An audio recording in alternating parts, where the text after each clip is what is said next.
For an entire generation, people have experienced Star Wars the only way it's been possible, on the TV screen. But if you've only seen it this way, you haven't seen it at all. This is the podcast you're looking for. We've been waiting for you. The force is strong here, even stronger than the coffee. Hi, this is Mark Dodson, voice of Salacious Crumb and the Gremlins. Yum, yum.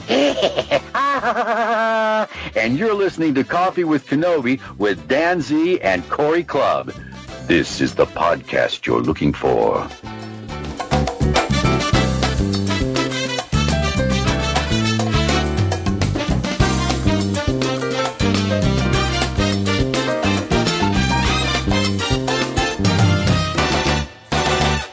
Well, on today's show, we are just thrilled to have James Howell on with us. James, of course, is one of our featured bloggers at Coffee with Kenobi. And we also have another featured blogger and great friend of the show, Jeff McGee, here to join us to have a cup of coffee. And James, the reason we have you on, besides being a part of our Coffee with Kenobi family, is you had an amazing opportunity to speak with someone who has connections to Star Wars, but also to arguably, I would say, your favorite movie of all time, Gremlins. Tell us about that interview and who this person was that you got to chat with. The person I chatted with, his name is Mark Dodson. He's a voiceover actor. He did the voice of Salacious Crumb in Return of the Jedi. Of course, everybody knows who Salacious is, the little monkey thing that cracks up, and his voice is just, you could just hear his voice and you know exactly who he is. I'm surprised Jeff hasn't made the laugh already. I would try it, but I would hurt my throat. I might be able to do it. I used to do laughs like that. So do it. I can try. Yeah, go for it.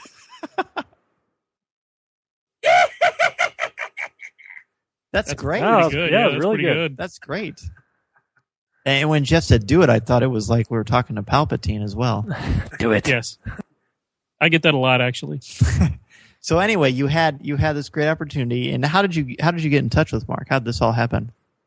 Well, first off, it happened when I was trying to set up a screening for Gremlins for the 30th anniversary.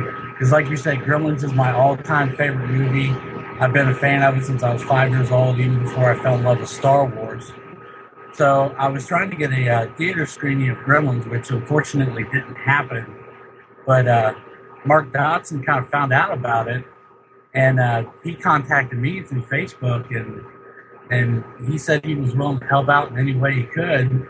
He just contacted you out of the blue? Yeah. Oh my! I can just imagine what happened when you got that. Yeah. Well, first I didn't recognize the name, and I did a little research, and I found out, okay, hey, this guy is actually the voice of most of the Gremlins that you see on film and stuff. So I was like, wow, this is impressive. So we got to talking, and we hit it off, and he sent me a bunch of autographs to give away at the movie show, which unfortunately didn't happen. But yeah, he's a really nice guy, and it's been an amazing experience. And just the amount of time we've been doing our show, when you get to talk to someone like that, the fact that he contacted you out of the blue, that's pretty awesome. Yeah, I was impressed. Yeah. And was there a lot of interactions through the phone before this happened, or email, or how did that work? It was mainly just email messages, and the first time I talked to him was when I did the actual interview. Wow. Were you nervous? I was terrified. You can probably tell it on the interview too, especially because most of the time I'm just sitting there like, I don't really know what to say. No, you know what, James? The best thing is, though, you didn't do what I was expecting to hear. I never heard you go, remember when you did the voice for all the Gremlins? That was awesome. That was like, Chris Farley. Yeah, that's exactly what I would have done. That's funny. No, it was a good experience. I really enjoyed it. Well, I think our listeners will most certainly enjoy it. And the reason we have Jeff on is Jeff did an incredible thing for Coffee with Kenobi. He took the time out of his very busy schedule to edit this interview for us and put it together And besides just being an awesome guy anyway, there's never a reason not to have Jeff on because he's such a fun person to speak with anyway. But so Jeff, we want to thank you publicly for all you did for James and getting this interview together. It's really fantastic. I don't have a problem. I was happy to do it. It was a good excuse to just sit and listen to this thing a few times because, man, he is fascinating. And it was actually a fairly easy edit because it was basically like James was just sort of winding up a toy. He would ask a question and Mark would just talk and talk and talk. And he had story after story. It was really fascinating to listen to. It's definitely worth a listen, and people are going to love hearing it. So we're just going to jump right into it right now. Without further ado, here is James Howell's interview with Mark Dodson. Thank you for listening to Coffee with Kenobi. Normally, your ears would be filled with the dulcet tones of Dan Z and Corey C, but the host of this podcast is James Howell. I am a blogger for Coffee with Kenobi, writing under the username Yoda's House of Pancakes, or Whitehop for short. My guest is a veteran voice actor with over 30 years' experience. He has provided voices for zombies on George Romero's Day of the Dead and many of the characters in Ewoks, The Battle for Endor. But he is perhaps most remembered for his signature laugh as the fan favorite Salacious Crumb in Return of the Jedi, and the mischievous creatures in my favorite movie of all time, Gremlins. Mark Dodson, welcome to Coffee with Kenobi. Thank you for agreeing to chat with me. Well, thanks, Jim. I appreciate it. Thanks for having me. Hey, it's good times. Before I begin, I would like to publicly thank you for your generosity. I was trying to set up a screening for Gremlins, and Mark was kind enough to send autographed photos to give away. Unfortunately, the screening didn't happen, but I appreciate the help. What'd you end up doing with the pictures? Who got them? Right now, I've got them, but I send them back. Okay. No, I'm just kidding. No, I think I might give them away to the listeners of this podcast. I think you will now that you've brought it up and you've got listeners going, well, wait a minute. No, we're going to want something. Okay, at the end of the podcast, I will give details on how to get your autograph Mark Dodson. All right, cool. Good. Cool. So, Mark, it's good to have you here. How you been? I've been good. Life's good. Just not too exciting, which is probably good. Okay. So, why don't you tell us a little bit about how far back do you want me to go? A little bit about me. I got into, I've been at this for about 30 years. Well, actually a little more than that. I guess Return of the Jedi.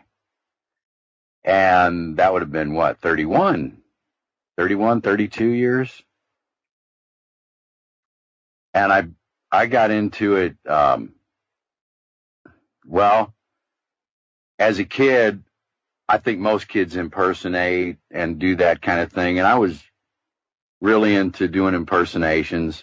Of course, I grew up when we would impersonate people like W.C. Fields or Humphrey Bogart, or, those were the people that that the professional Rich Littles and those guys were all doing. So those are the people I tried to do. And, I always thought it was fun, and I was told I was good at it, but that was family telling me that. So, they always tell you you're good at stuff. So, which is good. But I've told this story. I'll tell real quick. In the 5th grade, we had to do give a speech and on how to do something. And I did a speech on how to do voices, which is kind of, I don't know, ironic, I guess. I don't know. But I did that. And I remember everybody really liked it. And the kids, really thought it was great. And so it was always something I kind of played with. And then growing up, my parents were really into movies, and we'd go to the movies. They'd take us to the movies, and they could tell you who different actors were. So I was really aware of all of that. And I decided I wanted to get into the film business. I wanted to make movies. I was a big Hitchcock fan, Charlie Chaplin. I was born in 1960, so that gives everybody kind of an idea of, the people that I was into. And so right out of high school in 78, I went out to Los Angeles, and I wanted to be a director, producer. I wanted to work behind the scenes. And I was ready to do whatever it took. I went out there thinking I'll empty trash cans at Warner Brothers if that'll get me started. And I ended up not emptying trash cans, but I actually ended up being a laborer for Lucas up at Skywalker Ranch because I fell in with Lucasfilm in Los Angeles, but then shortly thereafter, they were closing down the egg company over by Universal Studios and moving up to Marin. And I said, I'll do anything if I can just stay around you guys and go up there. And they said, well, we need laborers and carpenters at the ranch, at Skywalker Ranch. You want to do that? And I said, yeah, if that keeps me around. And then if something opens up, if you guys will give me a chance. And they said they would. And at the time, ILM had been going on up there. They already had all that. And of course, everybody knows now that most of the shooting was done over in England. And so special effects, editing, sound, that was all being done in the U.S. So that's what happened. And I went up there and became a laborer. And I actually carried the lumber and swept up after the carpenters at the building right next to Sprockets, which was Ben Burt's place. And I literally helped to build that place. And then Ben called me for an audition. And I went into that studio that I had carried the lumber in for them to build. And that was that was Return of the Jedi. Wow. So were you ever? No. I was over at ILM.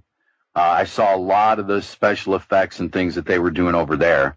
I'd go over and see what was going on. They were real cool about that. Come on over and watch us blow something up. Literally a lot of stuff like that. Like when they were getting ready to blow up something, they'd always, hey, everybody, they were working on Amityville. Was it Amityville? No, not Amityville. Poltergeist. I remember them. We're going to blow up this house for Poltergeist. You got to come see it, and stuff like that. So that's great. So that's the kind of stuff I got to see. That's cool. So you just got to hang out on other movie sets and stuff while you were. Right.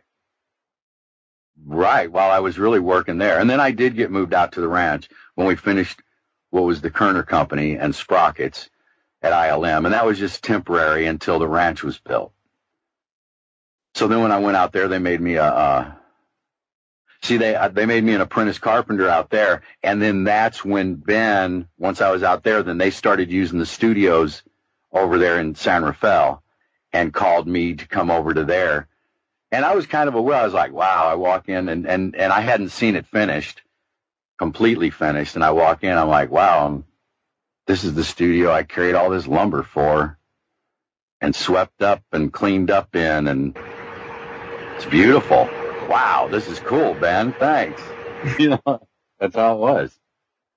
And now I'm going to do this. And so, but see that, like I say, that was really that was unexpected. And then the other story I'll tell is that when I was 10 years old, this was a big thing for me. This is one of the biggest, when I really thought I would like to do voiceovers, possibly.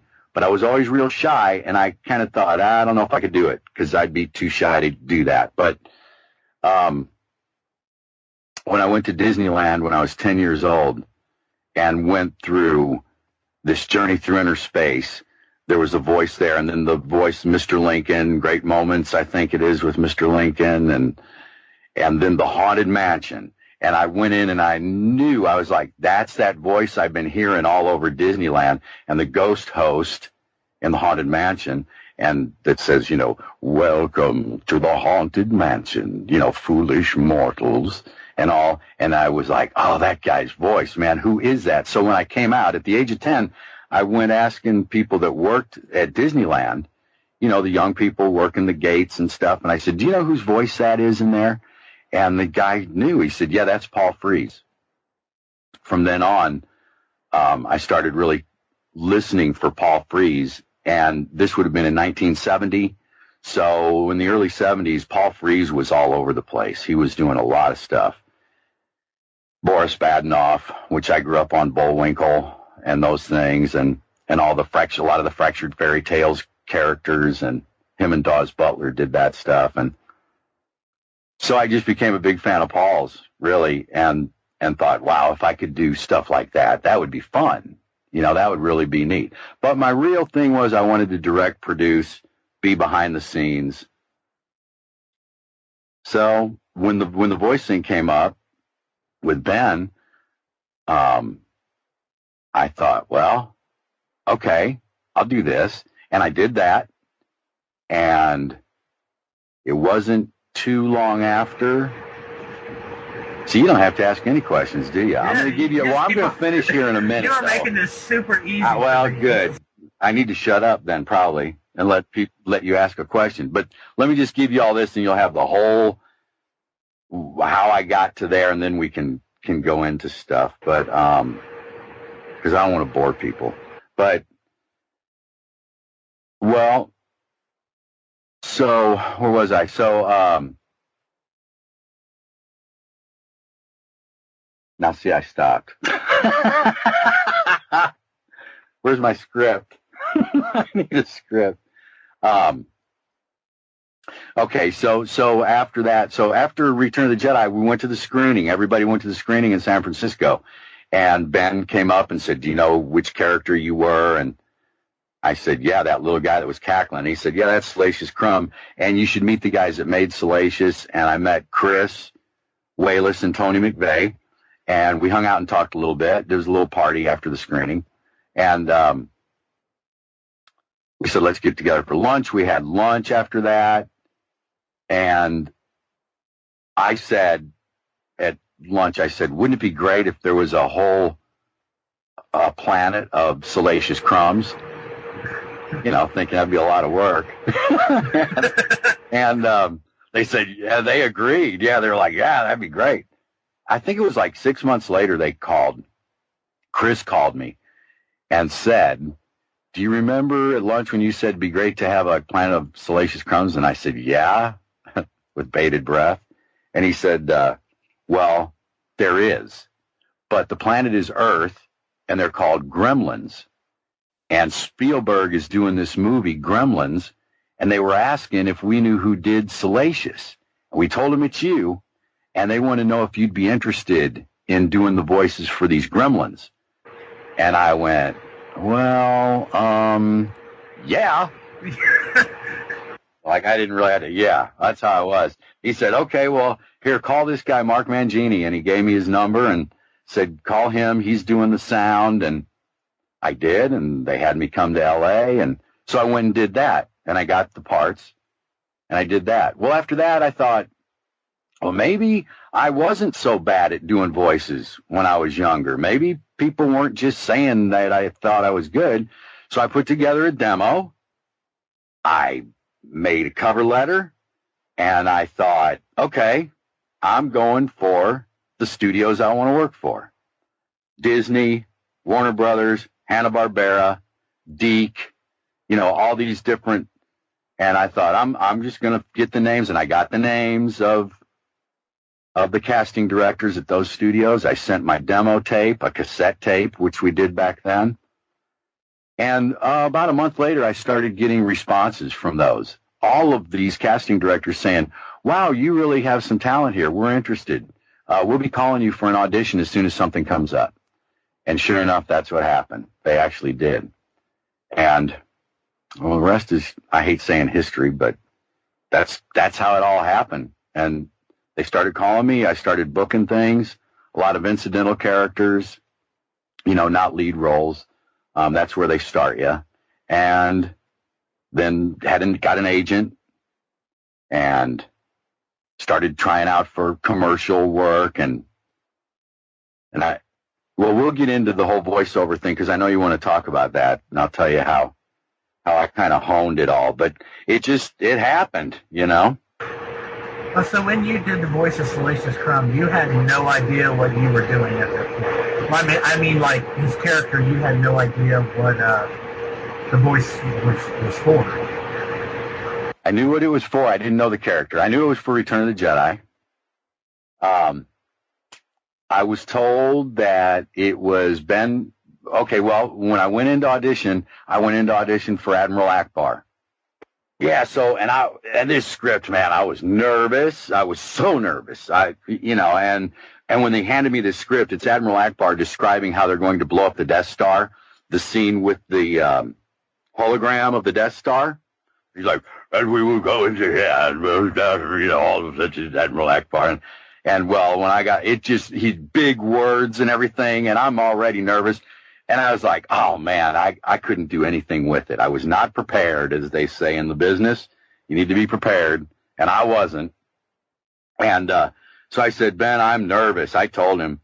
And he's like, well, that's okay. Take a minute. And I said, well, let me go over here. And I walked away from the mic.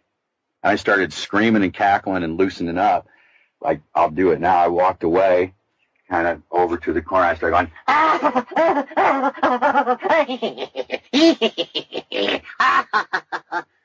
I walked back, and I'm like, all right, okay, let's try it. And he says, no, just a minute.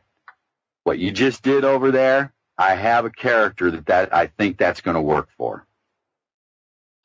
And I was like, okay. And he says, all right. He says, you're a little creature. You're kind of a monkey. You're a cross between a monkey and a bird and a rat. And he described his scenes. He said, now you're sneaking into a castle, and there's a big giant in this castle, and you're sneaking in. Give me some sounds in that kind of a voice. Give me. And so I started, and I just started doing things, and then he described, and he went through, and now you see some cheese, and you're excited, and you did that, and then now you've grabbed the cheese, and you're going to steal and it's the giant's cheese, and so and I started, and he says, now the giant sees you, and you're scared, so I went I started and all these things, and went through a whole scene. Now the giant's got you. He's holding you, and you're mad at him. Tell him you're mad at him in gibberish, and I did all the,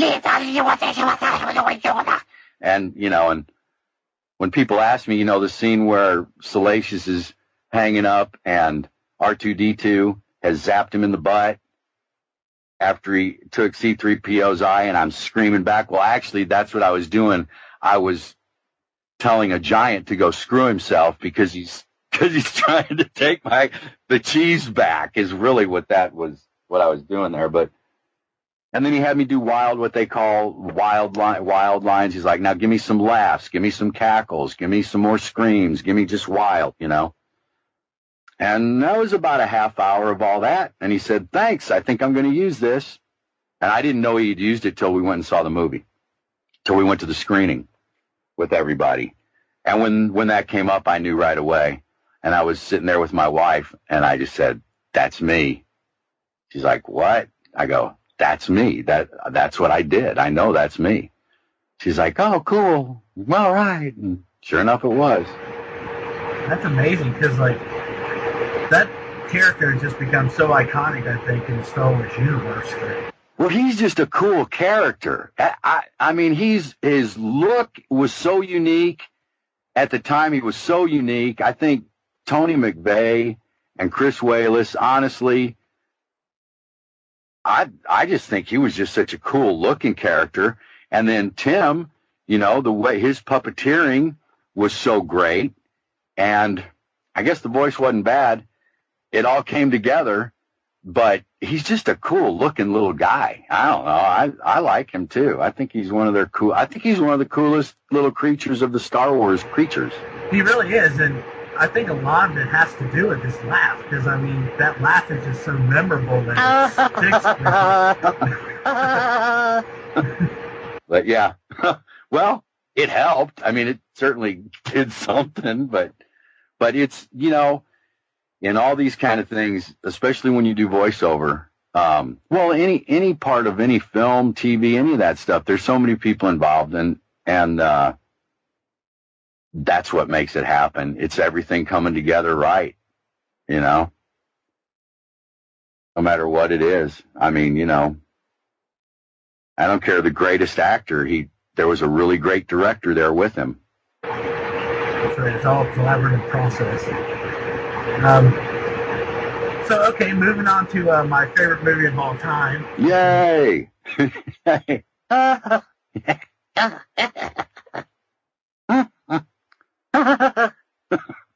Okay, sorry. I get excited when I hear Gremlins. Oh, I can't tell you how much I love this movie. Oh, it's always been my favorite. Thanks. Like we were discussing before we started the recording. I was introduced through Gremlins by way of the books with the records, and I don't know. I guess because I was 5 years old and easily impressionable, I just became obsessed. Like even to this day, I'm totally obsessed with Gremlins. I love everything about it, and it's just amazing that you got that from Salacious Crumb. Just kind of was a doorway to that, and I find that really fascinating. I do too. Nobody's more surprised than me, I can tell you that. Nobody was. Well, you can see the likeness. They're definitely cousins. Yeah, oh, definitely, yeah. You know. So, is it the same voice, or did you alternate it? I alternated. I did highs and lows, and I'm getting a lot of feedback there. You have your washing machine on? Okay. Maybe that was the fan. Yeah, it kind of sounded like Twister. Where were we? I alternated. I did highs and lows and you know, slowed down. Speeding it up, slowing it down in my delivery. And then a lot of the picture dictates that, you know, like the gremlin in the movie theater that really gets excited and laughing, that has the popcorn bags on his ears. Yeah, well, that's me. And, you know, that voice, that came from him doing that. And as I was watching the screen, I just did what he did. Now, I don't know if I can do it right now. It takes, you feel it in your gut more than your throat. It's, you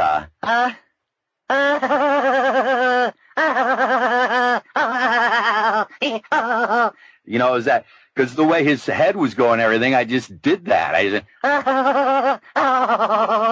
you know, and there it was. So like I say, what their actions and their head movements and their mouth movements ended up dictating a lot of what I did. A lot of the most direction that I would get when I would do a section, you know, we'd do about 10 seconds at a time, would be, that one sounded a little too human. Put a little more of the gremlin back in it. So, and that's just making it more gurgly, I guess, more guttural. More guttural gives it more of that creature sound. And they also, Mark Mangini, who did the sound, then also to get separation from the characters, they would pitch some up a little bit. Some are pitched up a little bit higher than I can go. So which of the Gremlins word did you do? That's really hard. It's almost easier to say who I wasn't. I wasn't Gizmo. That's Howie Mandel. I'm not Stripe. That's Frank Welker. Everybody knows Frank Welker, right? The voice from all the bad guys in Scooby-Doo. The guy that always says, if it wasn't for that dog and those kids, I would have gotten away with it. Or for those kids and that dog. Frank's a really fun guy. He can do imitations like you can't believe. In fact, everybody always says the one person nobody could ever do was Bob Hope. Frank Welker can sound just like Bob Hope. Yeah, he did it while we were in session. He did some Bob Hope, just kind of off the cuff saying stuff, and it was like, oh my God, that's amazing. It was just amazing. But Frank's great. And I mean, he does a ton of stuff still. So Frank did that. And then I am, name a gremlin. I'm the, God, like in the tavern, in Dory's. I'm most of the gremlins, most all of them. Also Fred Newman. Fred Newman and I were the majority of the rest of the gremlins. So see, I can't do it. I've got headphones on so that I can hear what's going on. I can't do some of the stuff because I turn my head, but let's see, all that kind of stuff where the head turns and the screams and the cackles at the bar and all the drinking and, we just do it over and over, and then they take variations of it and speed some up and leave some the same. And playing cards, I'm the one that's dressed like a woman that gets mad and that catches the one cheating. Oh, yes. Yeah, I'm that one and starts bitching about the cheating going on. Because, gremlins don't cheat. And the one, let's see, the one that's the one on the fan that wow wow wow wow that goes flying off the fan. The flasher, hey, I don't even remember now, but I think that's probably what I did, something like that. The flasher, let's see. The one swinging that says, "Hey, kid, hiya, hiya, hiya." That when I don't know if your people have ever noticed, that's what he says. That's hanging on the Christmas lights outside the kid's window when he cuts it. Oh, yeah. Yeah, well, that's what he says. He says, "Hiya, kid, hiya, hiya, hiya." I always thought it was like, oh, no. Well, he does end up, but no, he says, "Hiya, hiya, hiya," and then he goes, I don't know where that came from either. Just because it was goofy. Hiya, kid. Hiya, kid. But, and then the movie theater, the one spinning on the projector, the one I told you, the one with the popcorn bags, and then when we sang Hi, It's Off to Work We Go, I think we sang that about 30 times in different gremlin voices. And, and you do that and over and over and over, and it just on and on. I mean, I'm a lot of gremlins. I'm a lot of gremlins. I mean, that had to be just fun. I can't imagine going in and just doing all sorts of crazy voices. Oh no, it was grueling. It was so hard, and they were so mean. And Spielberg had a whip, and he kept whipping me when I sounded too human. He'd more gremlin, No, it was fun. It was the most fun I got to say, it was the most fun I've ever had on any project I've ever worked on. How could it not be? How could anything? Nothing's ever been like that. Gremlins 2 was like that, but the Gremlins movies, nothing's. And we have fun in the studio. We work. It's serious, and you you want what you do to be good, and you want people to like it. So that's hanging over your head. But we have fun while we're doing it. But no, how can anything be more fun than being the Gremlins? I mean, maybe, I don't know. It's just out there, you know? And Joe Dante's a goofball. He's fun to work with. Yeah, what is it like working with him? Because, I mean, the guy You know, he's just kind of like this kind of a guy. He's just kind of, well, you know, I don't know. Joe's just, he's real laid back. He's funny. He's quick-witted. He's goofy. He's a funny guy. Yeah, he always seemed like, I don't know what goes on in his head, but his movies are always just have just a slight touch of bizarre. But. Yeah. Well, to me, Gremlins that's Joe. The look, the feel, the darkness. Did you see Twilight Zone, the movie? If I have, it's been so long ago, I barely remember it. Well, there's the one, you know, they're different. They're little vignettes, different things like Twilight Zone was, little shorts. And there's the one where these are the two things to me, and I've seen most all of Joe's work, but what is really Joe, Twilight Zone, the movie, he directed the one with the little boy that could control everybody with his mind. Joe did that one. And so the little boy wants everybody to live in a cartoon world. So he keeps his family locked up in the house in a cartoon world. You've got to see it. If you haven't seen it, everybody needs to see that. It is so great. It's a great movie. The whole thing, all of them are, but that one's really good. And that's so Joe. And to me, if I were to look at that and then look at Gremlins, those two movies have that same feel, that same look, attitude. It's Joe. That's how he sees things, and he gets it on film. Okay, now moving to Gremlins 2. Which characters were you voices for now? Well, they brought Howie back for Gizmo, and Frank came back as Mohawk, and they brought me in, and I did most all the Gremlins again. They had me, and I did also Mugwise when they're little Mugwise, you know, when they're little mischievous Mugwise. Gremlins 1 too, but then Gremlins 2. But then we had some more identity with some of the Gremlins. So I was George as a Mugwai and a Gremlin. I was Lenny as a Mugwai and a Gremlin, and I'm Daffy as a Mugwai and a Gremlin. Wow, so you were basically the whole movie, pretty much. I'm a lot of it. Yeah. And that was fun. And yeah, and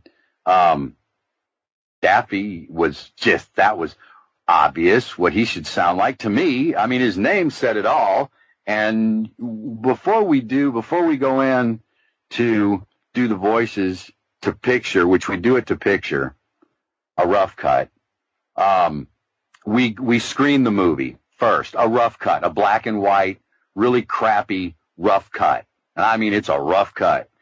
And so when I saw it, and then after that, and then we sit down at a table and go over things, and they're like, so what do you think, that the one that was crazy, what do you think he would sound like? His name is Daffy. What do you think? And I was like, well, I think he'd sound like Daffy Duck. They're like, well, can you do Daffy Duck? And I said, yeah. You know, but more of a gremlin. And I was, yeah. And all that kind of stuff. And they're like, well, I think that'll work. Okay, you got Daffy. And then George and Lenny are taken from Of Mice and Men, which, you know, to me, George looked really mean. So I was just going to do him real, you know, and he smoked a cigar, and he had to have that kind of a, and then Lenny in Of Mice and Men was Lenny, and he was kind of dumb. Hey, George, what are we going to do now, George? You know, which way did he go, George? Which they always made fun of that in Warner Brothers cartoons. Which way did he go? Which way did he go, George? You know, I was like, and I think he would sound kind of, kind of almost goofy, And they're like, yeah, that works too. So they gave me those characters. And well, the interesting thing about George was his face was modeled after old actor. I can't remember his name. The guy who was always in, like, where'd you put the money, she? What was his? I can't remember. George, yeah. Edward G. Robinson. One may say it was the other guy. I remember Edward J. Little Caesar. Yeah. I always liked Edward G. And in fact, that was somebody I did as a kid. Yeah. But that's who we grew up on. Us kids of the 60s grew up on, the 40s and 50s reruns on TV. Right? Just like today, they're rerunning. Well, now they put stuff on the week after it's been in the theater. But back in those days, they waited a few years. Hell, they waited 5-10 years. And then all of a sudden, they were showing all the old James Cagney and Bogart and Edward G. Robinson. And you dirty rat. You killed my brother, see? Now it's curtains. That's who you grew up. And we had it lucky because you got to admit, those actors back then had very definite sounds. They were characters. I mean, there was a lot of characters, so that makes it a lot easier to imitate somebody when there's something you can really grab onto. Yeah, definitely. I'm trying to think of my favorite actors like back then, of course, like Humphrey Bogart. I love Bogey. So yeah. Humphrey, yeah. Bogey, and I did all those guys. We all did. And then we did Bela Lugosi, and, the walls of my castle are broken, the shadows are many, but come, I bid you welcome. All that. Children of the night. They're easy, and Boris Karloff. You had to see Boris. Welcome to my castle. Or better yet, of course, he did the Grinch. He narrated all the Who's down in Whoville. And it's just, I love those guys. I still steal from them all the time when I do characters for video games, but I don't tell anybody. What I do is I'll do this character, I'll be like, oh, Boris Karloff would have played this guy. And I'll think, I'll just do a bad Boris Karloff because, they won't even know, but they'll think, oh, that's a great voice. And, they don't know, oh, that's really a bad Boris Karloff.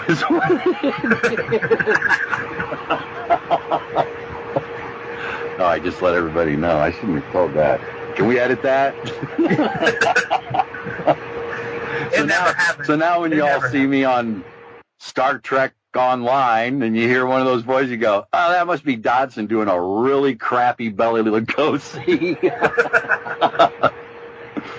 I just can't wait to hear your William Shatner. I'm sure that's great. I don't do William Shatner. I really don't. I like him. I do. I have done him for some stuff over the years, some little commercial. I did something a long time ago, and it actually came out pretty good, but I had to work it. And we have that now, too, which it used to be if I wanted to imitate somebody, I had to go to Blockbuster and rent the video, and it was a chore, and then take it home and listen and work on it and do it and play, record myself and then play back and compare and back and forth. Now it's so easy. So within a minute, somebody will say, hey, we want a William Shatner kind of voice for this. And I just go to YouTube and go, William Shatner. Boom, there it is. Boom. And usually within an hour or hour and a half, I'm getting about as close as I'm going to get, and I'll lay something down for them. But is there a voice that you found, particularly difficult? Yeah, all of them that I can't do. There's a bunch. And probably the ones that I didn't get the audition on, those were probably Well, yeah, let's move on. Well, I mean, now here's where I'm going to be honest for all of us in this business, at least in my case. The list of the characters I didn't get is much more impressive than the ones I got. Well, I shouldn't say more impressive, but it's a lot longer. Is there one character or like movie that you really wanted but didn't get? Yeah, Muppet Babies. Yeah, I went in and read for Muppet Babies, and I tried out for Kermit, and I tried out for most all of them, and I didn't get any of them. It was really early in my career, and there were people, you got to realize there's people that these directors and producers and sound people that they've been working with for years, 10 years, 20 years. And then you're the new guy and you walk in and man, they'll tell you, man, that was great. We'll let you know if you got it. And they're honest. They're brutally honest in Hollywood. They're brutally honest. I mean, they'll tell you if they say, well, we'll let you know, then it wasn't. They're not going to say that sucked, but they'll just say, okay, we'll let you know. Thanks. But if they like it, they will say, wow, that was really good. You're really in the running for that. And you'll get callbacks too. I thought I was going to be in the Jetsons. I thought I was going to be Elroy Jetson. I got 4 callbacks for Elroy. And Henry, the little plumber guy. Hello, Mrs. Jetson.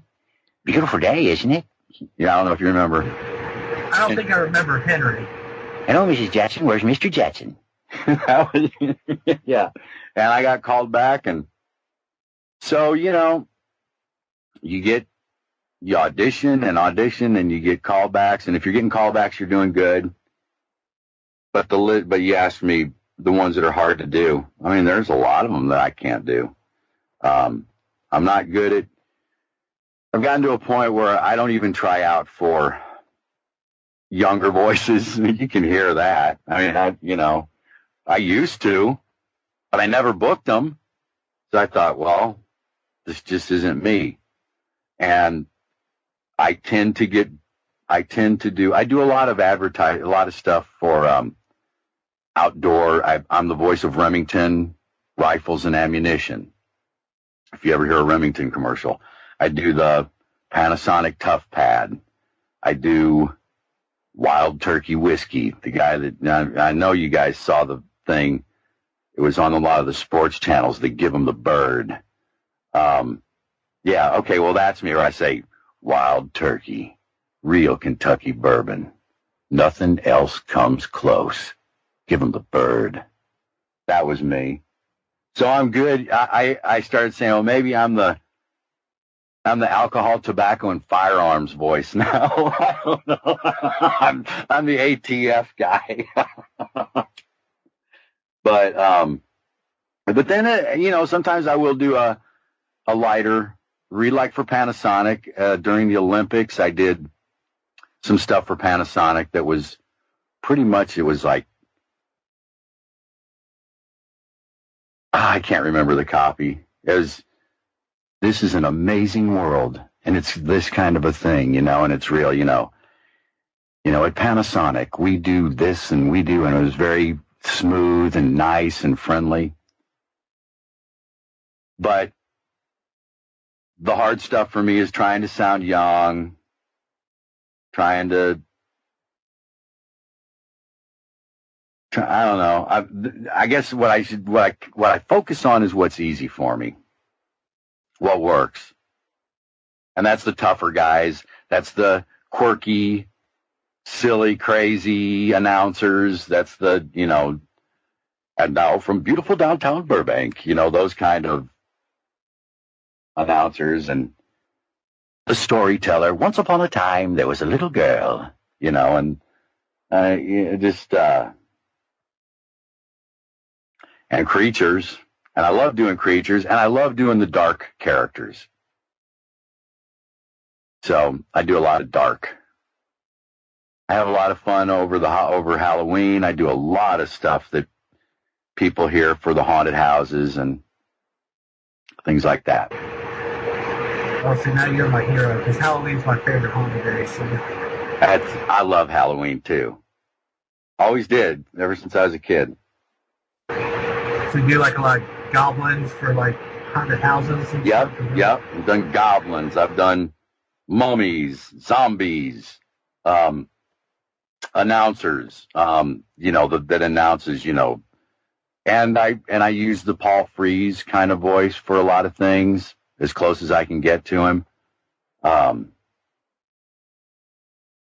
So, ghost host. I'm ghosts. I even do witches sometimes. I even did one haunted house. They had me do the Crypt Keeper. Hello, frenzies. I think it was all that. He's kind of, that's kind of up in the gremlin range. Hello, frenzies. On Tales from the Crypt. So, I love doing that stuff. That's my favorite. You also worked on one of the Ewok movies, correct? Yeah, it just made it to the list of one of the top 12 worst movies in the expanded universe. I didn't think it was that bad. I did. It wasn't. It was like holiday special bad. Yeah, I just saw that on somewhere. Somebody was nice enough to send that to me. That I made the top 12 worst. No, I really did, actually, because I really did. At first I read it and I was like, And it didn't take me long. It was just about a week ago that came up. And I was walking around my house thinking, cool. I made it on a top 12 worst list. I mean, hey, I don't know why. Is that strange that I would be proud of that? I don't know. I don't think it's anything to be ashamed of. I mean, no, it's like, hey, I was there. It's better than the crap that I've done that I didn't like at all and nobody saw anyway. So, we do that, We do a lot of things in this business that we don't want anybody to know that was us. A lot of Sci-Fi Channel movies, right?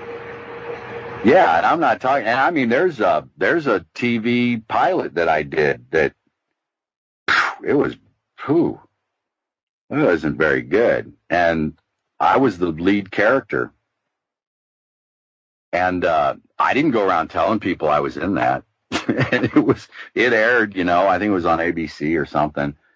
It was when Viacom was brand new, and I'll tell you, the name of it was Wishman. And it was, and I was Wishman, and I don't know, it didn't work. But that's one of those. I was an extra. I've named some other bad stuff. I was an extra on Howard the Duck. How you like that? Oh yeah, that was another one of those that makes the bad list.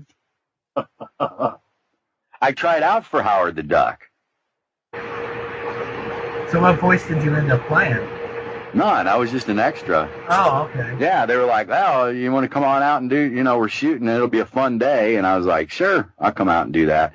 And I did. They needed people in the streets when that airplane goes swooping through the street. So I was an extra on that scene. But I tried out for Howard the Duck, and I did him like Sheldon Leonard. And do you know who Sheldon Leonard was? Sheldon Leonard was the guy. He kind of talked like this, and he always had a cigar, and he always played a producer, and he really was a producer. I think he produced Danny Thomas, was one of his shows, the Danny Thomas Show.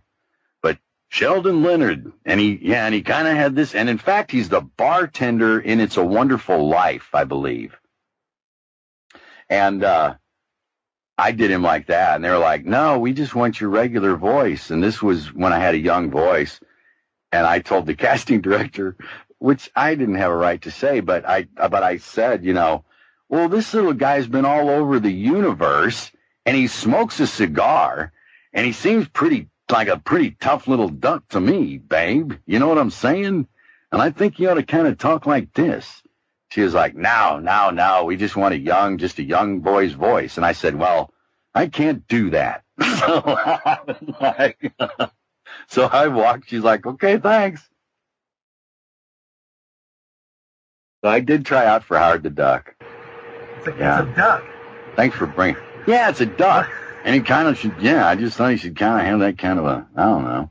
What do the listeners think? Would this have been a better voice for Howard the Duck? I don't know. We'll see. Who knows? Maybe the movie wouldn't have tanked it if he had provided the voice. No, it would have. It would have. It didn't work. It didn't work. The bad guy was cool. That weird, it was like a weird, like, monster thing or something. Or are you talking about Jeffrey, what's his name? Yeah, what's his name? Yeah, you know who I'm talking about. Yeah, the actor. And he comes apart at the seams, like, doesn't he? Yeah, because my favorite line in that movie was when he's kidnapped Leah. I can remember these names any other time. I know, me too. Girl from Back to the Future. Right. Leah Thompson. Right. And right.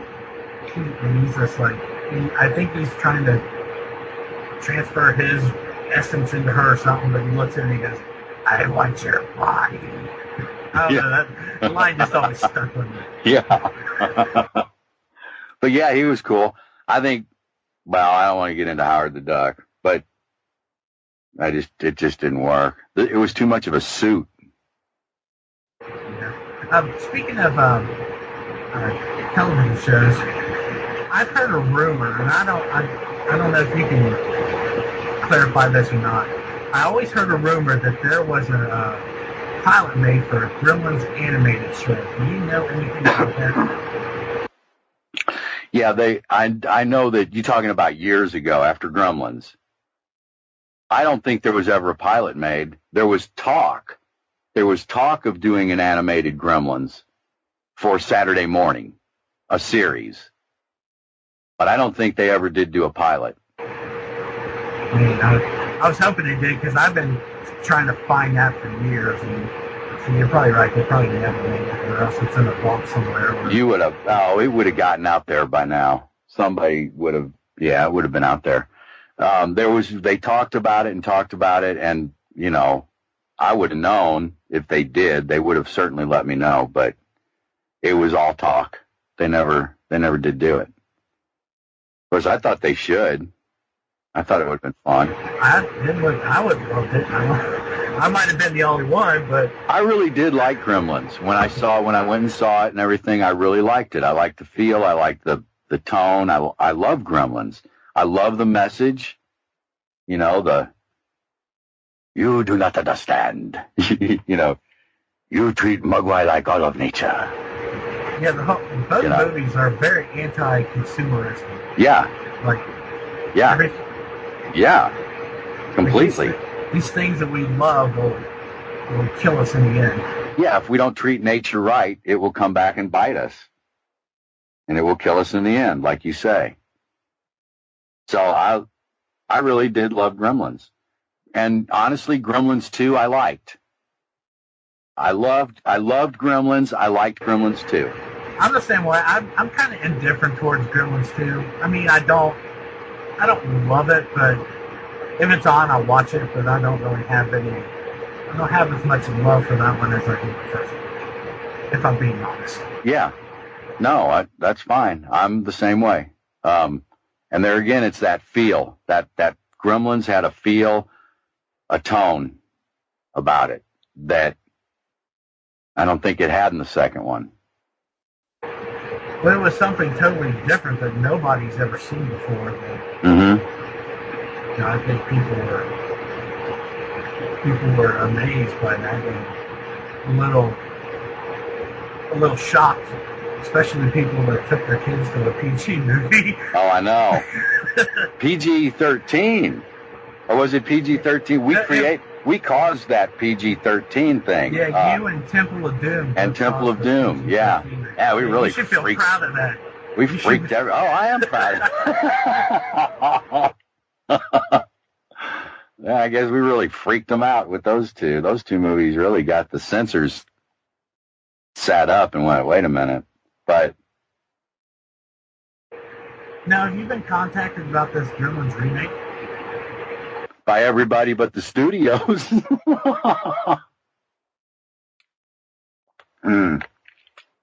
Drinking my tea here. I've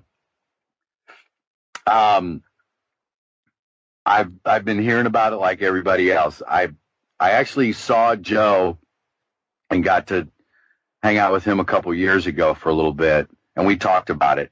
And he said, and this would be the guy that would know, and he said at the time that another Gremlins has been in the, wanting to be done ever since shortly after Gremlins 2, that there's always been talk about doing a third Gremlins.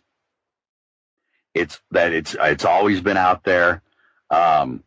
He thinks that they will. This was a couple years ago, he said, and I really think they will someday, and I think it'll be sooner than later now. And he said, but at that time they had no script, no idea what it would be about, who would be involved, that it's just, someday we're going to do this again. So I think they're closer now. I think it is going to be a reality. I think it'll happen over the next couple years. In fact, I'm hearing from people in the business that they're looking at more like a 2016 release. So there's no script right now. I know that. Last I heard, it was Seth Grahame-Smith was, I think, attached to direct. That scares me to death. Well, that's what I've heard too. To be honest, I'm not a big Seth Grahame-Smith fan. But see, I think the only thing I've seen of his was Dark Shadows. Yeah. That was his, right? Yeah. Did he direct it? And I liked it. He did Abraham Lincoln Vampire Hunter. Oh, that's right. I didn't see that yet. I've got to see that. Yeah. I couldn't talk my wife into that one. I don't know. It just didn't work for her in her mind. She just wouldn't go to that one. So I still haven't seen that. He's read a few books. Pride and Prejudice and Zombies. Is his. Say again? Pride and Prejudice and Zombies. Right. I've heard. Yeah. Yeah. He basically took Jane Austen's book and put zombies in it. Okay. How was that? I read part of it. He mimics Jane Austen's writing very well, but that's the problem. It just bored me. See, yeah. So, I don't know. And if they do, I would want Joe to be a part of it, and I want to be a part of it. But, they may go a whole nother direction with it and say, no, we want it all fresh. So we'll have to see. Yeah, well, hopefully they put you in it, because I don't think the Gremlins would be the Gremlins without you. Oh, well, thank you. Thank you very much. I'd have to agree. Plus, I'm sure the check would be nice. It wouldn't hurt. Yeah, it wouldn't hurt. That has been a very good. Star Wars and Gremlins have been very, very, very good to me. I do these conventions, and it's just incredible to me. I love it. It's really great. I'm blown away every time at the amount of people, at the fans, because that's a 30-year-old movie. A lot of movies have come since. So for that to still stay at the top of people's list, it feels really good. I'm proud to have been a part of it. Yeah. I'm even blessed, Gremlins. Man. That's like I say, nobody's as surprised as me how big those movies. Well, the Star Wars, Return of the Jedi, of course, we knew, but nobody knew it was going to last this long. No, it's amazing just how the longevity of Yeah, it's going to go on forever.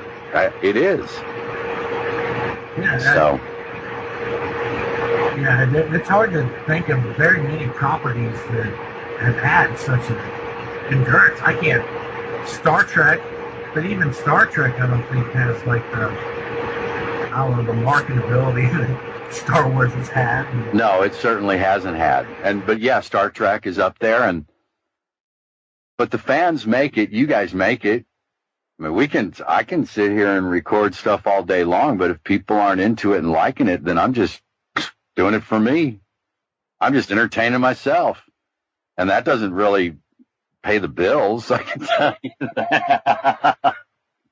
So, just it's the fans. We have the greatest fans. I mean, you always hear people say, "Oh, we have the greatest fans," but I don't think there's any fans like. And I'm talking about Star Wars now.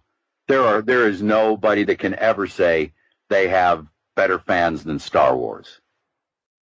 There's no way.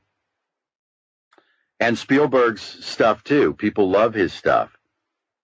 And Gremlins, I have great fans. The kids, and because I get all these ages, I get little kids, then their parents and their parents. I have a grandfather, a father, and a child who all love it feels good. Yeah, because even Gremlins, I mean, they're still making toys from that today. I mean, it's not as big as Star Wars, but there is still a good presence. Yeah, there really is. Culture. There is, and when I do the conventions, it's pretty close on how many people want Gremlins pictures, autograph pictures, and Star Wars. It's pretty close. It's a little more on the Star Wars side, but you also get a lot of people, like you get people come up with a Return of the Jedi poster that has 150 signatures on it. That they've been going to these cons for 20 years getting, and they'll say, look, I got George Lucas on here, and I've got, the ones that are really hard to get. Harrison Ford, and I'm like, wow, I want your poster. I want it. And then they're like, would you sign? Well, I'd be honored. Yeah. So you get a lot of that too with the big collectors, that they want everybody from the Star Wars thing.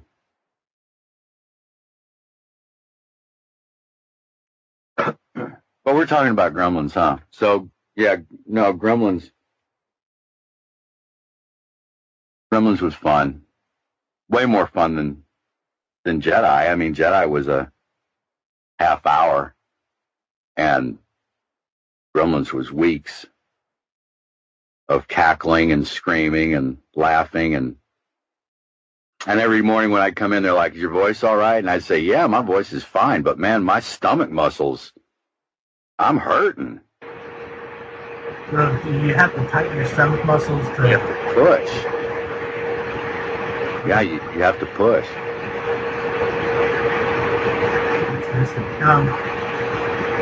Okay, I was hoping you'd go over with me like just a little workshop for anybody who listens in that might consider doing a voice acting as a profession.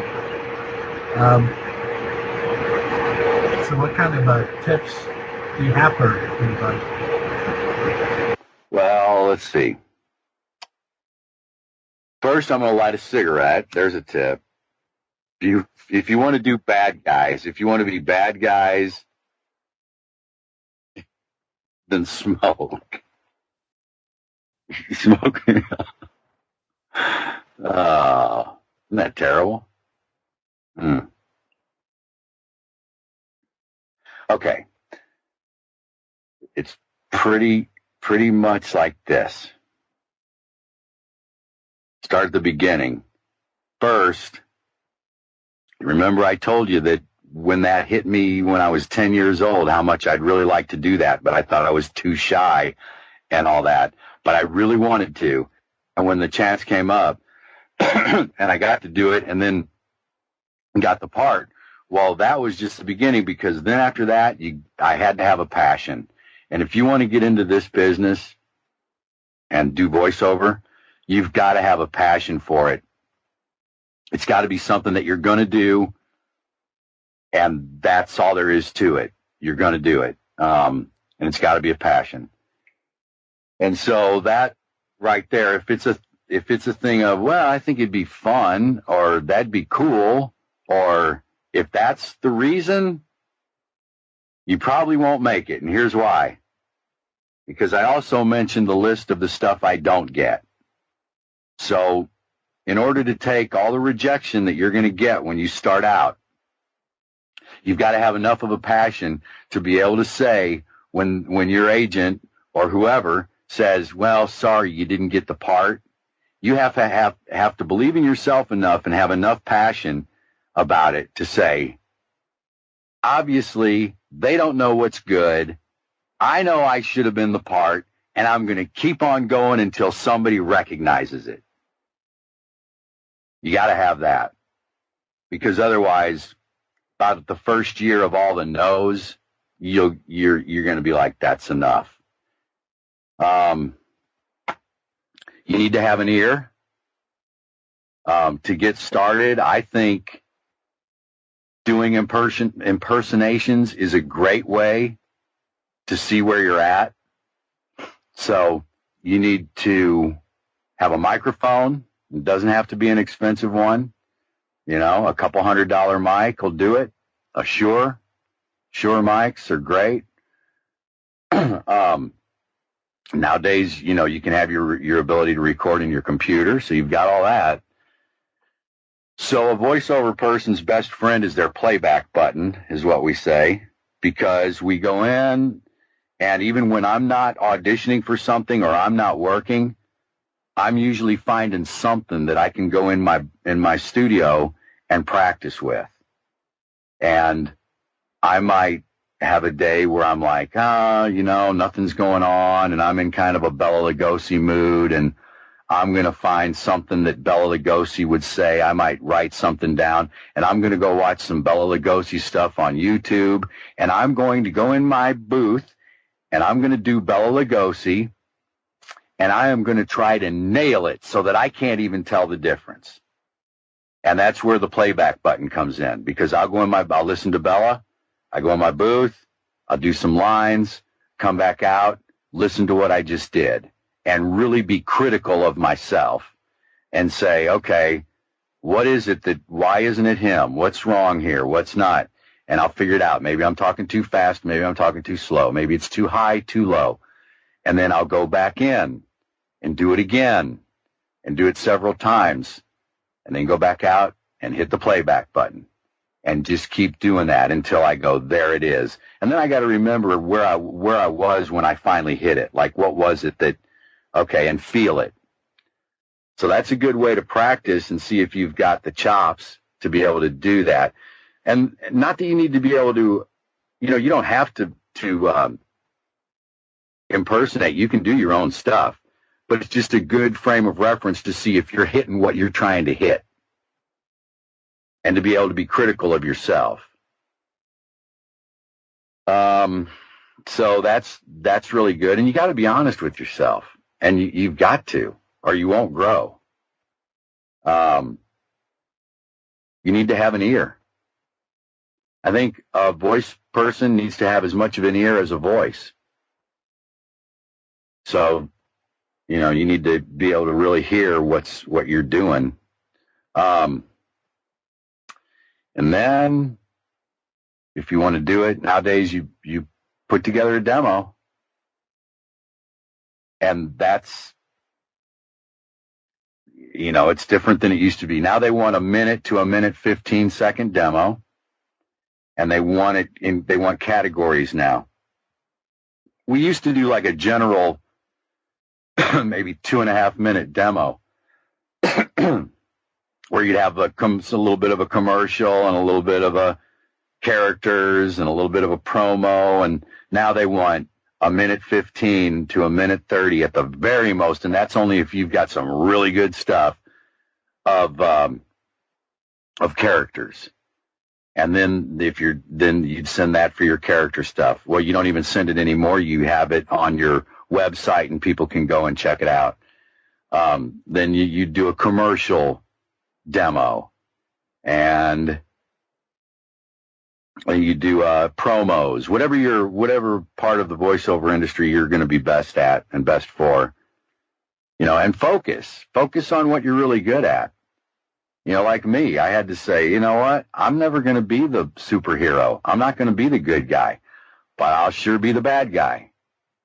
You know, and I'm happy with that. That's fun. I like being bad guys. It's fun. So that's pretty much it. And then I guess everybody knows now that there's these pay-to-play sites. You know about that, right? Most of us are on it. It's a really good way to book a little extra stuff in between the bigger union stuff. It's mostly, there's union work on there, and it's also a lot of non-union stuff, which we're allowed to do now. FICOR, that's another whole thing that now the union has allowed us to do both. But pay-to-play is where you pay right around $400 a year, and you get on the site. Like there's Voice 123. I'm on Voice 123. People could go to Voice 123, look up Mark Dodson, and you can see my demos that are there. But what happens is producers go to Voice 123, and they put up their project, and they'll put what they're looking for, the kind of voice they're looking for, and the script, and how much they're willing to pay. And then once you've joined the site, then you get sent, I would put in, well, I'm good at these types of voices, and I have this kind of a voice, a deeper, these kinds of reads. And so then I'll get all these audition offers sent to me through that site. So the producer will have put up, I'm looking for a kind of a grizzly sounding guy for this boot commercial, and I'm willing to pay, whatever it is. I'm not going to go into that, but I could a little bit about how much people want to do, but and then I go, okay, I'm willing to do that for that price, and then I'll do an audition, and then I post it. And it'll say like they're looking for 25 auditions or 50 auditions or as much as 200 auditions.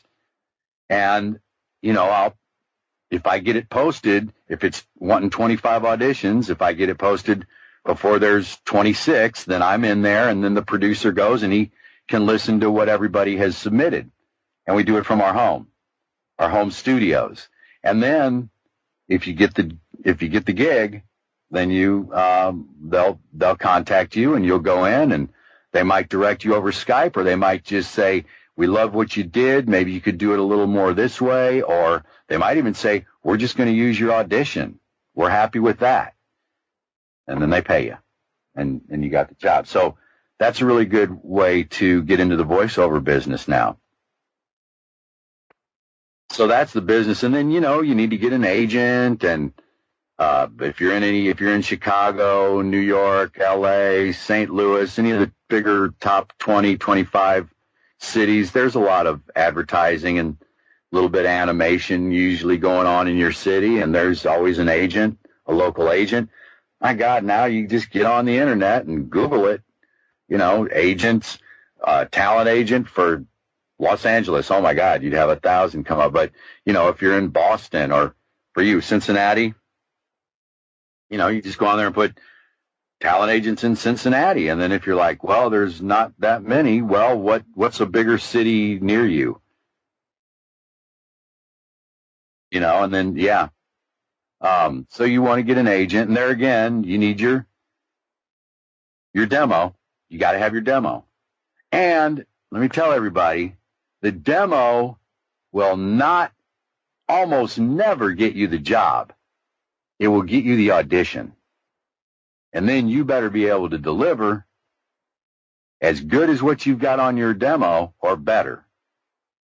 And for people that go get I'll just say this, for people that go and get a voice coach and somebody who's going to teach them to do voiceover, and they'll take them in the studio and they'll get this really great demo put together, but they've only been doing it for like a couple months with this coach, and the coach coached them all the way through it. And now all of a sudden you're hit with a script and there's nobody there to coach you on it. So you better have been practicing, because it's not that often that an audition comes along and you can say, I'm so nervous, I just want to scream. And they say, great, we'll use your scream.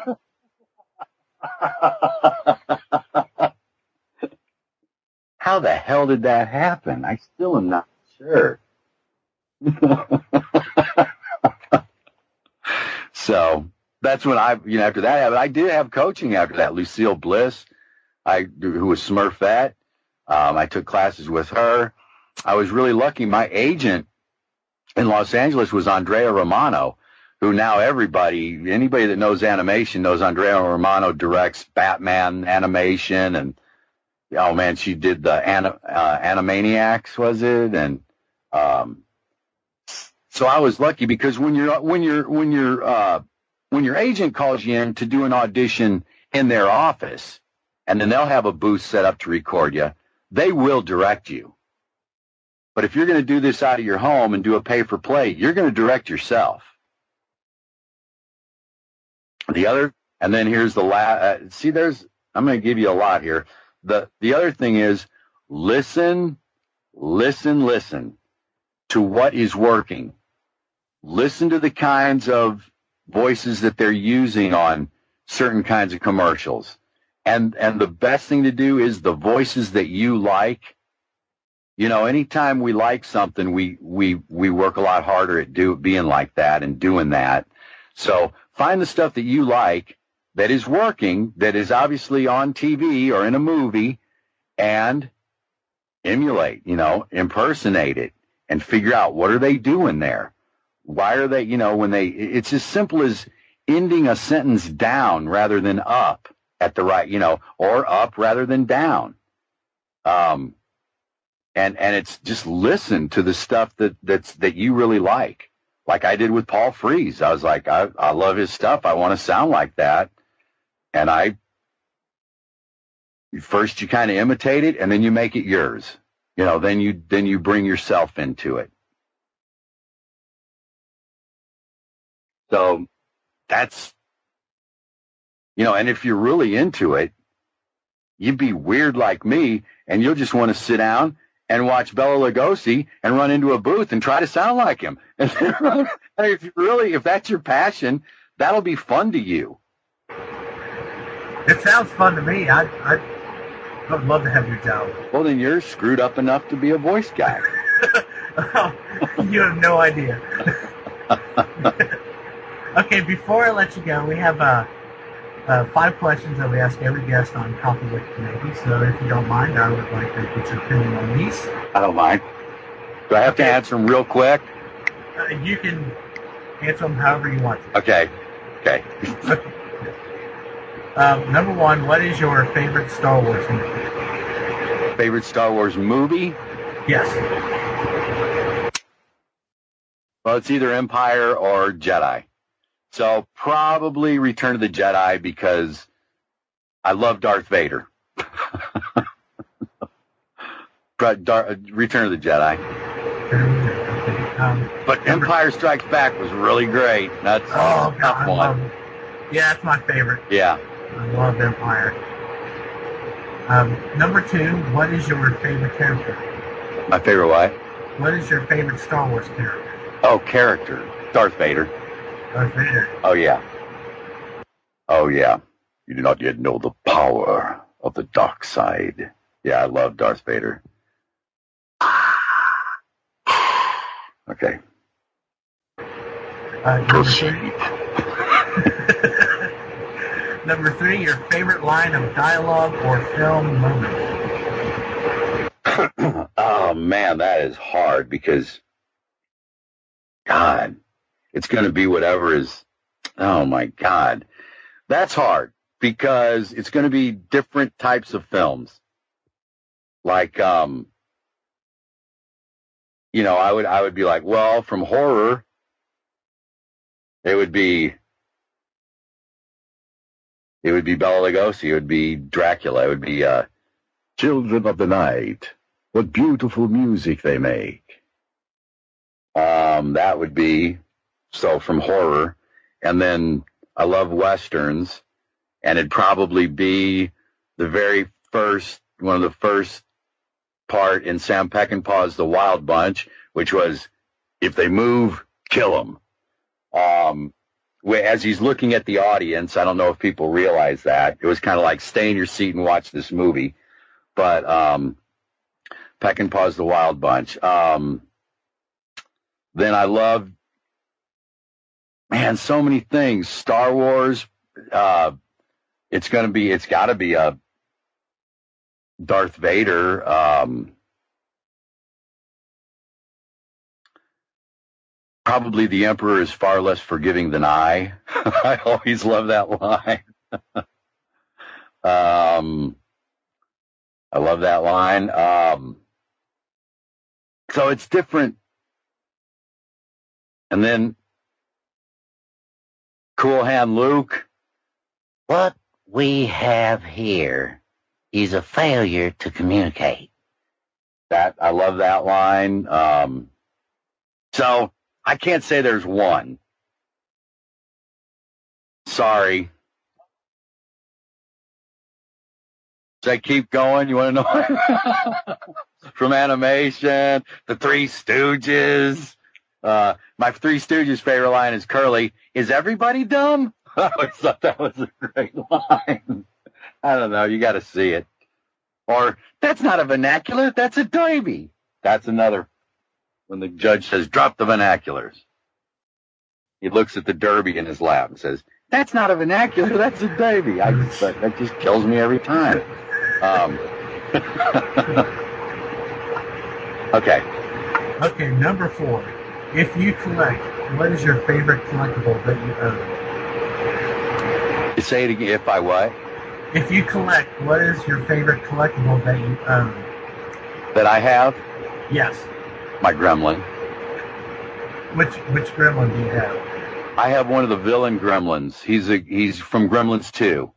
That what's his name gave me? That made the Gremlins for Gremlins 2. Rick Baker. Rick Baker had me come over when we were finishing up and had me get my picture taken with Daffy, and got to hang out over there a little bit with him while they were doing a gorilla thing. And he said, well, I wanted you to have this. I think you should have him. And it's one of the green Gremlins. He was called a villain Gremlin. And he's a full Gremlin. He's a full that the hand went up in. He didn't have any of the wires.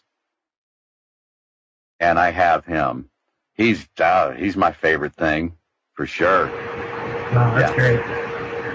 I see like Gremlin props on eBay every once in a while. So I wish I had the money. To get a Gremlin? Yes, I want a real Gremlin. I've had people want my Gremlin that wanted to buy it. I always tell them a ridiculous price because I'm like, well, you want to give me $2 million for him? I'll take it. But they're like, no, really, what do you want? I said $2 million because I don't want to sell him. So that's how much he means to me.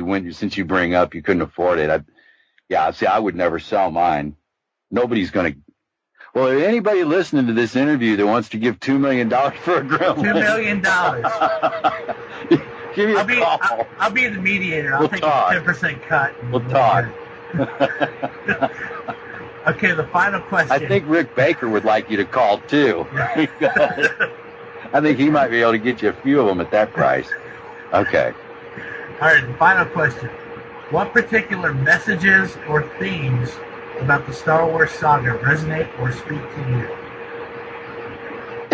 you? Of Star Wars? It's the power of good and evil, and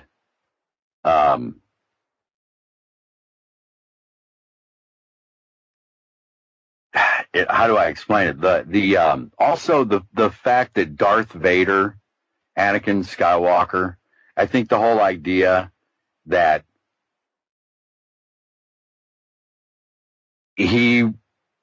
what he was doing, he believed was for good. He didn't see himself as an evil person.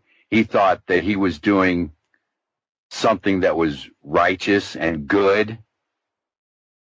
But that we all know that it misguided. I always like that in movies. I don't know, with that kind of underlying thing of, I don't know, maybe because I play a lot of bad guys now, but that the bad guys always think they're doing something. Well, not all, but Do you know what I'm saying about Darth Vader? Yeah, nobody likes to think they're the bad guy. No. Everybody thinks that they're doing the right thing. No. I get what you're saying. And the whole fact, and I really kind of respect not the greatest. And I'm a dad, and the whole that he was Luke's father, and the whole fact that he didn't lay that, this is weird, huh? But that he didn't lay that on his son and daughter through all of that, I think that whole underlying thing there, yeah, but the good and evil and the that whole part of it was just it's deep, and I like that. It's deep and dark, and I like that part of it. All right, well, I think this will conclude our interview. Thank you for spending some time with me today. It's been very entertaining, and I think I learned a couple things, so I appreciate that. So you're going to go out and join the pay-to-play site right away?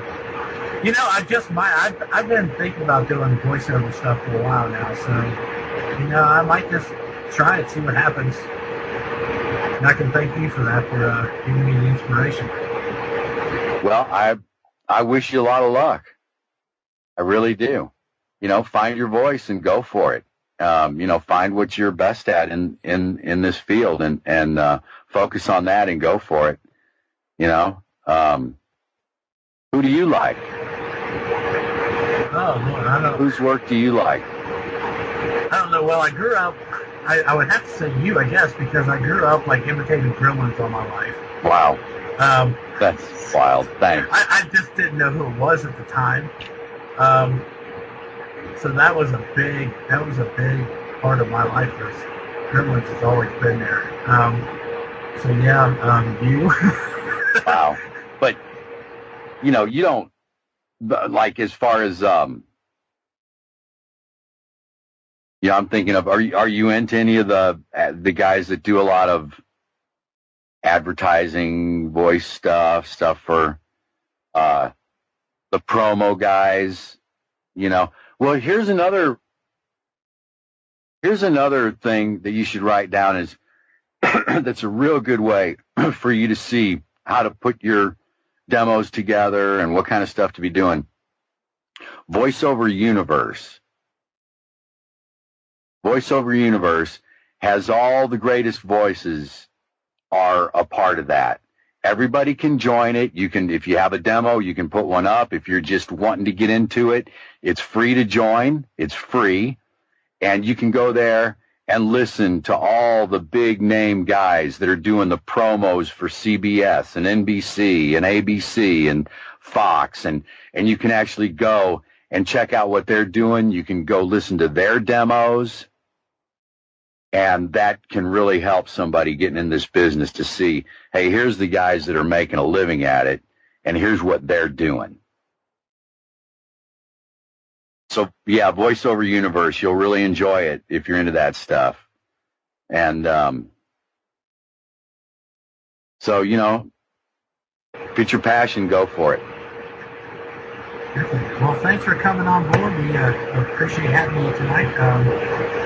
Is there any projects you're working on that you'd like to plug? What did I do today? I did some video game today. I don't even know how to say the name. I'd have to go into the other room and grab the script. I don't. I just did some more Star Trek Online stuff, so go play the Star Trek Online game. Just did...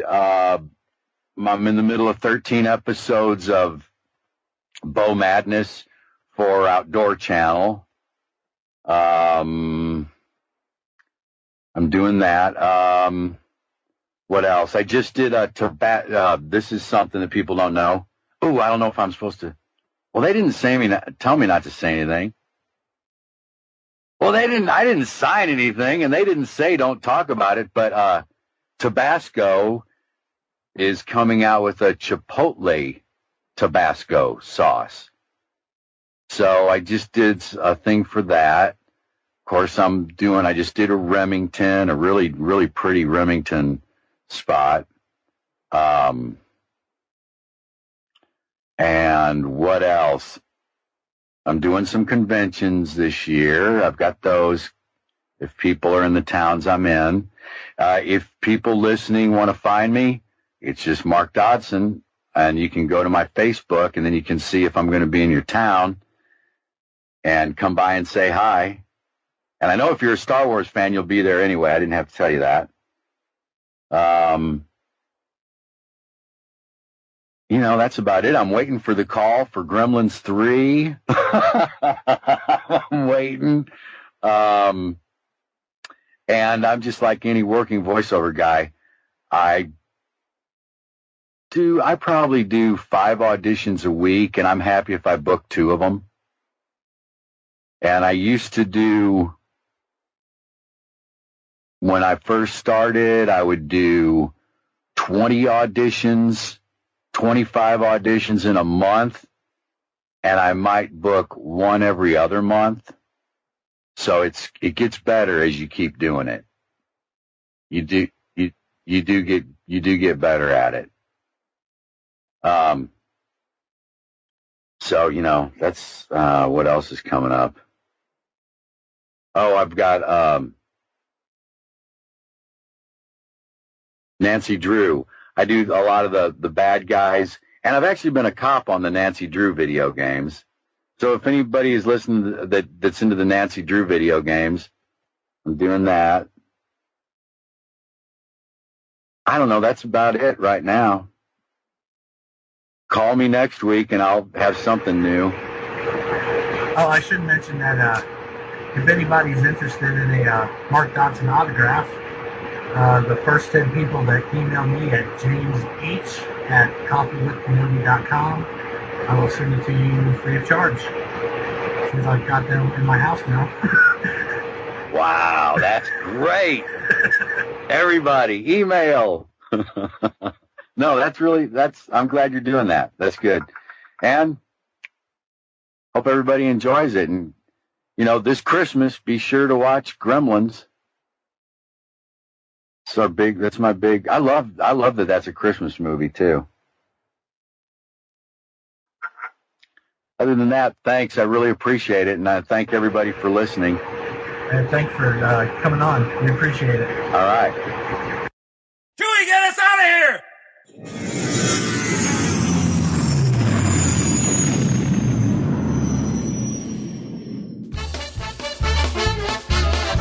If you would like to respond to our question of the show, have a comment, or just want to say hello, send us an email or MP3 at feedback@coffeewithkenobi.com. Or if you have a specific question or comment for either of us individually, email us at danz@coffeewithkenobi.com or coryc@coffeewithkenobi.com, or visit us at coffeewithkenobi.com and click on the Contact Us section, or comment on one of the stories featured on the site. If you enjoy the show, please write a review in iTunes. You can also like the show on Facebook at facebook.com/coffeewithkenobi, as well as keep up to date on our Twitter feed at twitter.com/coffeewithkenobi. You can also find us on Tumblr at coffeewithkenobi.tumblr.com. If you enjoy the jazz music, download the album Eye to Eye by Steve Torok on iTunes. Give the evacuation code signal.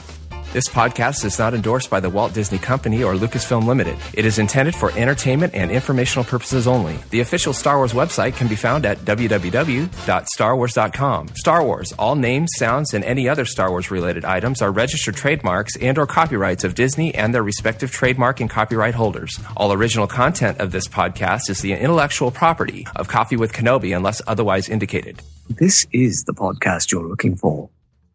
There's no one here. Move along.